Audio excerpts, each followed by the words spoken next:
This is Texans TV. Texans Extra Points is sponsored by BHP and by Reliant, the official energy provider of the Houston Texans, and by your Houston area Ford dealers. Ford is the best in Texas. We are ready to rock at NRG Stadium. Watt gets him down this time. JJ with the sack. Rock and roll. Touchdown. Deshaun Watson.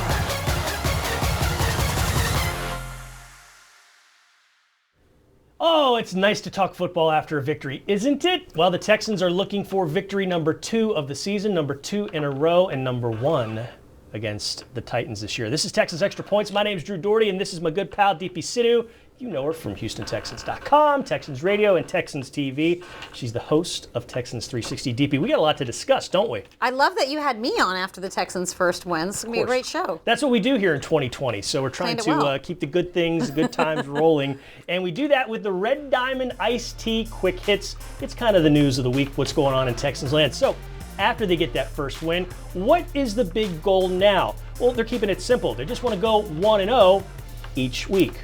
Well, the job is fun when you win. I mean, if you don't win, there's not much fun involved in the job. I mean, I enjoy being around the players and being around the coaches, but everything is better when you win.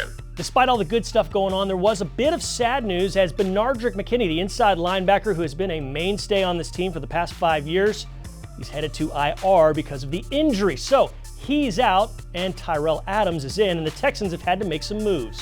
We're fortunate to have TA step in and play the way he did this past week. And we hope he continues to play at that level, obviously, and give us that energy that he had all game long and continue to move forward. But when you lose a guy like B-Mac, who's a captain and who's a guy that everybody kind of looks to and respects, it's always difficult for you. And on Sunday in Nashville, it's the Tennessee Titans, the 4-0 Tennessee Titans. We're coming off a Tuesday night victory in which they trounced the previously undefeated Buffalo Bills. How good is this Tennessee team? More than anything about them being an undefeated team, this is a divisional opponent, an opponent that we know very well, that we play twice a year, every year.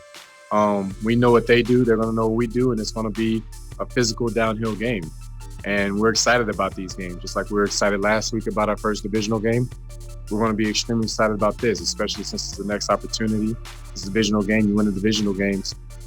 That's a one-way ticket to the playoffs. All right, we're going to get more into the Titans a little bit later in the show, but Deepi, let's talk about just the breath of fresh air that the last week and change has brought to this organization. You saw it on the field last Sunday. You heard about it in the run-up to the game last week, and since that game against the Jags, the win over Jacksonville, it's been nice, hasn't it? It's been reminiscent of a time long ago here in Houston Texans land. I mean, certainly when you see a coaching change so early in the season, you expect things to go downhill. You don't know what the mood's going to be like. We experienced it back in 2013, and we've never experienced it just after week 4. But I think having Romeo Crennel in charge, you and I have talked about this on Texans Radio at length, he's like a balm. He's a balm for this 0-4 team that was just really struggling early on in all facets of their game. And I think what Romeo did that was so important for this team was to come in and say, I know this team has talent. I know you guys can do it. You've had flashes of great plays during games. You've just not been consistent. So let's go back. Let's look at the film. Let's look at what you've done right, and let's replicate it. Let's get back to the fundamentals. So I think he instilled a lot of confidence. At the same time, he's just so easygoing. He's so relaxed. But, I think there's a lot of confidence in Romeo with all the experience that he's had. And he's known this team. He's been with this team since 2014 in so many different roles. Yeah, you and I were both here in 2013 when the switch was made from Kubiak to the interim of Wade Phillips. And Wade Phillips and Romeo Crennel are very, very similar in a lot of ways. Let's talk about Deshaun Watson. He looked a little bit different than he did through the first part of the season, but he was hitting the intermediate targets. It was getting a lot of yardage and hitting the deep stuff too. It was a breath of fresh air in that regard for the Houston Texans offense, too. We saw it in training camp. We saw him hitting these long bombs to Brandon Cooks, and I just kept waiting week after week, as did the rest of us. Like, when is that going to translate into games? And that first play against Jacksonville, he throws a 36-yard bomb down the field to Brandon Cooks, and we thought, there it is. But that drive stalls out. So then the next drive, he hits Cooks again, but then there's a little bit more of David Johnson mixed in. They wanted to get the run game going, and then that led to a Kaimi Fairbairn field goal. It seemed like throughout the course of that Jacksonville game, they were getting their footing once again, because coming off of 4 losses, they knew they could do it. they didn't come out of the gates against Jacksonville playing well. I think that game, it took them a while, but I think once he started hitting those targets, the intermediate and the deep targets, like you were saying, that gave Deshaun a lot of confidence too at the line, because he's out there, he's calling different things. He said that him and Tim Kelly, they're in sync. Obviously, he's like, I'm not going to go rogue at the line of scrimmage. They've got nothing to lose, yeah. Right, but I think he felt like he could kind of go out there and do what he does best, and then it was just out there. He was playing ball. He kind of got back to what we saw early on in his career when he had just had so much confidence and he just could shake off the mistakes. He said the mistakes were starting to get to him. No doubt. Look at the wheels on this guy. John Harris has this week's version of the Telestrator. Welcome to Texas Telestrator, presented by BMW. I'm your host, John Harris, football analyst and sideline reporter. And it's 4th and 4, late in the game against the Jaguars. What are you going to do? Well, Romeo Crennel and the coaching staff decided to go for it, and this is how it turned out. So let's get to the surface, powered by Microsoft. This is a great look at a lot of different things that went into the success of this play. And we're going to talk about it from all different angles here. Now, the Texans were in what's called 20 personnel. Okay, that means 2 backs and no tight ends, which on 4th and 4 is kind of interesting look. So here are your 2 backs right there, and your 3 wideouts, no tight ends. The Jags are rolling the dice. They're going cover 0, blitz 0, meaning this guy, and this guy are the only 3 guys that are covering 1, 2, 3. Everybody else is trying to get there. Yes, even the safety, Gerard Wilson, and you'll see how that turns out in a second. Teams that go cover 0 against the Texans don't have a lot of success, but they felt like they had to roll the dice. And what happens here is Cooks is one-on-one on a rookie, and I guarantee you at Memphis, Mr. Claybrooks had never seen a guy like Brandon Cooks. Now, the one thing I love about this is Claybrooks has inside leverage, which means he's basically just inside of Brandon. So he's trying to take Brandon away from going inside and trying to force him here, which is a tougher throw. But watch Brandon, his release. Ready? Right? See how Claybrooks is right there? He wants Cooks to go here so he can break on that and maybe make a play. But Brandon gives him a little bit of a shake move with the hot feet. Watch closely. Brandon, see that little move right there? Right there. See, he plants that right foot. Now he's got him. Now he knows, get flat right now because there ain't anybody there. They all know it's 0. There's nobody there. It just has to be Deshaun able to get the football off. Deshaun throws a seed. He gets out of the way of Kenny. Touchdown. Now, I want to go back and look at something. We're going to look at it from the end zone view. You're bringing everybody, right? Here we come. They're all coming. Wilson, 2. Okay? So count them. 1, 2, 3, 4, 5, 6, 7, 8 guys. 2, 4, 6, 7 guys for the Texans. So there's a mathematical advantage here for the Jaguars, but we're not going to worry about that. What you have to do is make sure that somebody, be it here, somebody's not getting a free run. The one guy that's going to be last is the guy coming from depth. And so you got to hope that Wilson isn't fast enough or they're not in great coverage where Deshaun has to throw the football. I want you to watch Duke Johnson right here. That's the focus on this. Watch Duke. Probably didn't get as many targets, as many carries as maybe he'd want. Do you see him pout? No. I want you to watch Duke. The reason this play goes is because of number 25. He knows I got to step up in the A-gap against the blitzing linebacker, Joe Schobert. That's his job. He's just got to do it. And watch this. Bang. Just picks him up off the ground. And look at that. That block right there. Now he's actually holding number 92 there. He's kind of got both of them. And that gives Deshaun time to make that. That is an impressive block made by a running back. And I guarantee you Duke is definitely not bigger than the 2 guys he was blocking. Duke Johnson with one heck of a block to help Deshaun Watson make that throw, and Brandon Cooks took the rest of it from there. What an awesome play, awesome decision, and what a great win.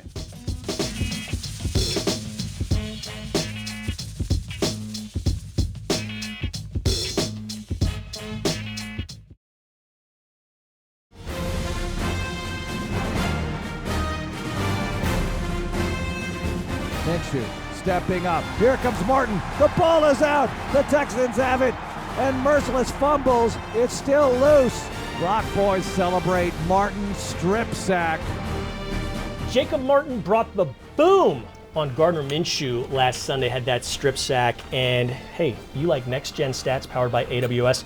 Jacob Martin had the best separation from the QB at the time the ball is thrown stat out of all the Texans last Sunday, and 3 of the 4 guys up front on the Texans line were better than the league average. That's a pretty cool stat to see there. Jacob Martin, Deepi Sidhu, had a great August. He flashed in early September, and boy, he looked good when he was on the field on Sunday against the Jaguars, and we're going to get to him in just a moment. But let's talk about Benardrick McKinney, because his absence really jiggles things up on the defense. Terrell Adams played well, had 13 tackles, a tackle for loss, but that just wasn't the only change that we saw last Sunday as far as personnel goes, was it? Yeah, I mean, I was curious to see how they were going to fill that hole of Benardrick McKinney. They've got Tyrell Adams, they've got Dylan Cole, they've got a number of guys, but it wasn't just inside linebackers. No. We saw Michael Thomas line up there as a sort of a box safety, in Benardrick's place. We saw a little bit of Lonnie Johnson at safety. We'll see a lot more of him, obviously, at safety. But it's going to take a lot of different guys, because what Benardrick did wasn't just play inside linebacker. I mean, he got everybody lined up. And Romeo Crennel talked about that this week, that the communication that BMAC did is something they're going to miss. So everyone's going to have to step up and communicate more. And I think that translates to football play, too. A lot of different guys are going to have to sort of step into that role and help out where he was. But how encouraging that Tyrell Adams can get out there and lead the team with 13 tackles, had a big fumble recovery. And if you talk to any of these players, I talked to Whitney Merciless this week, he said, we've seen what he does in practice, so we're just happy that he's able to get his opportunity to play, even though it is at the expense of BMAC going on IR. Yeah, and Adams has been good on special teams, and Michael Thomas, the guy you were mentioning, brought that up. He said he brings that juice on special teams, and it's kind of carried over to what he did on defense. Speaking of Thomas, speaking of Lonnie Johnson, who you mentioned, Lonnie played that kind of deep center field safety spot. He looked at home. He looked pretty good. And you got that cornerback speed back there deep. He's big. He's got the frame for it. So this is something to watch. And he's been listed now this week and will be listed going forward as a safety. So the outside linebackers, they got to the QB at times last Sunday. You saw the strip sack from Martin. You saw Whitney Merciless get his second sack, or get a sack for the second week in a row. Keep that up, because J.J. Watt is still going to do what he does, and it is looking better in terms of the pass rush for the Texans, isn't it? Yeah, I think as long as J.J. Watt's healthy, it certainly opens up the lanes for everyone else to make their plays, because J.J. Watt's always going to command extra attention from opposing offensive coordinators. That's just how it is. And when he's not in the game, you not only feel the lack of his presence, but you feel the attention sort of spread out amongst the rest of your pass rushers. There's not really another guy that can command double teams the way JJ does, double or triple teams. And I mean, there's a lot of holding that goes on in those plays, but you know what, Jay, sometimes that's just JJ's job. If he can shed those blockers and still get to the pass rusher, great for him. But if not, he's more than happy to see a guy like Whitney get sacks 2 weeks in a row, or Jacob Martin, or even Zach Cunningham. Opens up plays for everyone else, but JJ has to be out there in order for some of those other guys to make those kind of plays. I'm glad you brought up the holding, because if the Texans had every holding call against J.J. Watt called, these games would be 9 hours long, because he gets held every single play. And speaking of JJ, how about a little trivia? 13 games in his career against the Tennessee Titans. How many career sacks does he have in those games? We'll have that answer later on Texans Extra Points. Don't go away.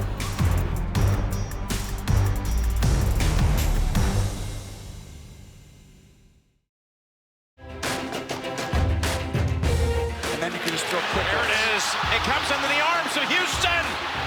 And running with it and still going is Merciless. Breaks the tackle. Can he outrun Smith? Gets to him at the 10. It comes in and out of the arms of a Titan and into the hands of Merciless.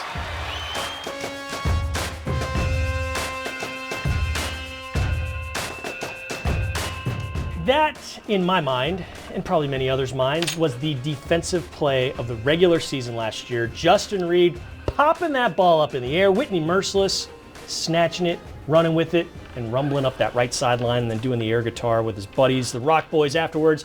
This is Texans Extra Points, coming at you from the Ford Studios. Happy that you're watching. Drew, Deepi. Whitney, very, very important to that one. But let's talk about these Titans. They had no time to practice, except on their own, illegally. And then they have to play on Allegedly. a Tuesday night against an undefeated Buffalo Bills team, and they walloped them. They scored 42 points. How did that happen? Because you, me, and a lot of others thought there was going to be a layoff, and they were not going to look good. The opposite happened. Oh, no, I was so irritated watching that game, because I was like, this is so unfair. You haven't been able to practice, and you've been shut down. I just was wanting to see them just get crushed by the Bills. It was a very good Bills team, but I mean, they came out looking crisp. They came out looking sharp. They were forcing turnovers. They didn't turn the ball over. Everybody had a touchdown. Derrick Henry had some. Tannehill had some. He threw some. He ran some in. I mean, it's just a smorgasbord of scoring. The Bills did not have John Brown in that game. He's a pretty good receiver. The Texans are healthy all across their wide receiver spots. They're going to test that secondary of the Titans, and we'll get into that in a bit. But let's talk about Ryan Tannehill. Texas A&M product has looked excellent as a Tennessee Titan. His career got off to a rocky start in Miami, but lots of rockiness was going on throughout that roster there, and they struggled all through those times he was a Dolphin. That's not been the case since he got to Tennessee. He's been magnificent with Tennessee, hasn't he? I mean, I am very surprised considering, you know, they've only played a few games, but he hasn't turned the ball over. Like you watch him week after week. I think he's only thrown one interception through the 4 games that they've had so far.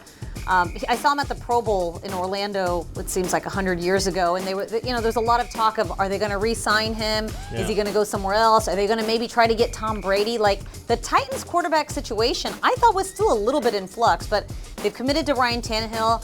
I mean, this is a resurgence of his career after coming from the Dolphins. Yeah, so I mean, it's good for him for bringing his career back to where maybe he thought it should have been all along, but he's definitely helped by a very, very strong offensive line, by a great running game, and some really fantastic receivers. They lost Delaney Walker, they get Jonnu Smith.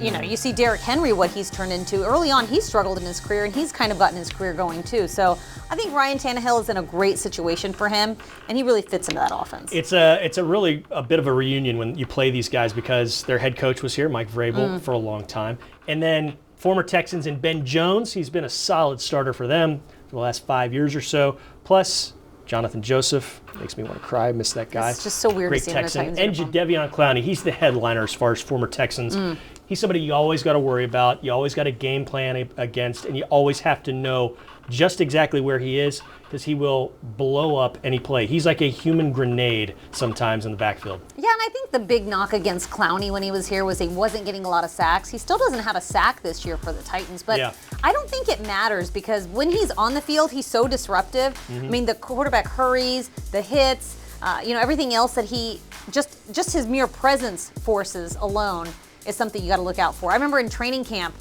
you know, the Texans were, you know, practicing, and you know, you got a red jersey on the quarterback, and next thing you know, he's in the backfield. Yeah. Like you just blink and there he is, smoking a cigarette. I mean, he wasn't. I mean, they're not allowed to do that. But anyway, you get my point. I mean, he's super fast, and you got to watch where he is. Romeo Crennel, if anyone's got experience trying to figure out how to take care of a Clowney, Romeo Crennel knows. You bring up smoking. Let's see some smoking of quarterbacks. And with that regard, here's our Gatorade Players of the Week, or Gatorade Players to Watch. Who's yours in that regard? Oh, Whitney Merciless. You brought him up. I told Whitney the same thing. I interviewed him earlier this week. I said, I think your fumble return for 86 yards was the play of the game. It swung the entire momentum of that Titans game in Nashville. He's had a great career against the Titans, and back-to-back weeks with sacks. I think Whitney's hot, so he's my player to watch. I am always in favor of defensive players scoring touchdowns for the Texans, so I like that one. That's a good one. And my Texan to watch, it's not named J.J. Watt, that's not named Deshaun Watson, and Whitney Merciless because you took him. I'm going to go with Lonnie Johnson. We saw a lot of him back there at safety. He's going to get tested because of A.J. Brown. That guy can burn you deep and do some phenomenal things at receiver, so keep your eyes on number 32. And we asked you on Twitter, who's your Texan to watch? So the fans' Texan to watch is Jacob Martin. You saw the stat earlier in the show about his separation from the QB.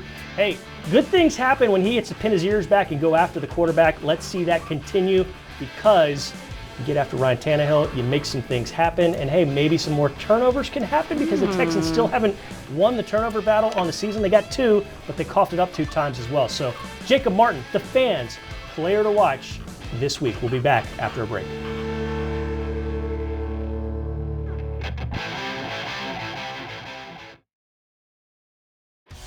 Texans Extra Points has been sponsored by BHP and by Reliant, the official energy provider of the Houston Texans, by Amagi Bank, official business bank of the Houston Texans, and by Jameson.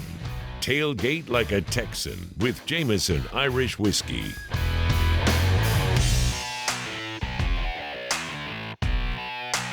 Earlier in the show, we asked how many career sacks against the Tennessee Titans does J.J. Watt have. So in 13 games played, 17 sacks, and by my math, that's better than a sack a game. So Deepi Sidhu, this is our final segment of the show. It's time for the First Community Credit Union keys to the game. FCCU key to the game 1 and 2 for you are what? All right, I'm going to say it's an obvious one. You got to stop the run. You got to contain Derrick Henry, keep him out of the second level. Everyone's been asked about Derrick Henry this week. Last week, the Texans, it was the first time they held an opposing rusher to under 100 yards. This is a tall task because Derrick Henry, we know what he can do. He's third in the entire league in rushing yards so far, and they played one less game. So try to contain him. Try not to let him have those long runs where he just creates so much damage and they eat away at the clock and then they control the time of possession. Just try to let's try to contain the run. Build off of what you did last week. Secondly, takeaways. We saw what happened to the Bills when they turned the ball over 3 times. The Titans just ran away with it. So Deshaun Watson last week threw 2 interceptions. One of them was kind of really, I mean, those need to get fixed. No fumbles, no special teams mishaps. Hold on to the ball. Don't give them any big plays to score off of or to change the momentum of the game. I love both of those, and mine kind of tie in with yours a little bit because my 2 keys are start fast. How about a touchdown on the first drive of the game? Has not happened for Deshaun Watson in the offense since 2018, and it didn't happen much back then. And the second one kind of ties in with that. Hit him deep and hit him in the middle. Just hit him there, through the passing game like you did last week, and I think great things are going to happen because you'll keep Derrick Henry off the field, and he won't get as many opportunities to run the ball. Hey, before we leave, you want to come see the Texans? They're playing the Packers next Sunday here at NRG Stadium, and there are a few tickets left. So go to HoustonTexans.com, go to Ticketmaster.com. You're going to see a future Hall of Famer come to town in Aaron Rodgers, and hopefully Texans can beat them up and get win number 3. Does that sound good? Get number 3 of 2020. All right, for Deepi, thank you very much. For you, hey, great energy. I felt it, even though I didn't see it or hear it. With great energy, thank you for watching. We'll be back again next week, same time, same place. This has been Texans Extra Points. Go Texans.